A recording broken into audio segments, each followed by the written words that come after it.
நல்லது. நம்ம பக்கத்துலேயே நிற்கிது பாருங்கள், அதுலேருந்து பொறிச்சு வணக்கிறது தான். இதில் என்னென்ன போட்டிருக்குன்னு பார்த்தீங்கன்னா, வெங்காயம், பூண்டு, வரமிளகாய், கொத்தமல்லி, ஜீரகம், புளி, உப்பு. வணக்கும் போதே 2 தக்காளி பழம், கொஞ்சமாக கருவேப்பிலை.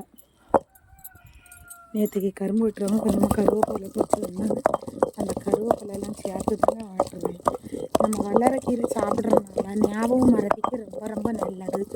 இது சாப்பிட்றதுனாலே கருவேப்பிலை எதுலேயுமே யூஸ் பண்ணால் நம்மளுக்கு முடி வளர்ச்சி நல்லாயிருக்கும். முடி உதிரும்ல, அந்த மாதிரி கழிஞ்சு போகாது. இந்த மாதிரி பண்ணி பாருங்களேன் நீங்களும். வல்லாரைக்கீரை அதுலேயும் பார்த்திங்கன்னா நம்ம இந்த மாதிரி ஆட்டி சாப்பிடணும். இது மிக்சியில் போட்டால் 1 நிமிஷத்தில் ஆட்டிடும் தான்.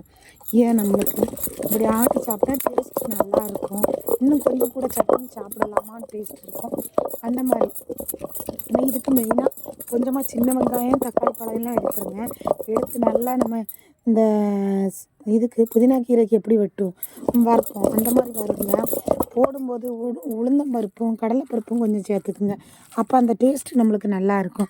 இல்லைன்னா இந்த வல்லாரைக்கீரை வாசம் வந்துகிட்டே இருக்கும். சரிங்களா? இந்த மாதிரி பிடிச்சிருந்தா மறக்காமல் லைக் பண்ணி ஷேர் பண்ணுங்கள். சரிங்களா? ஓகேங்களா? பாய்.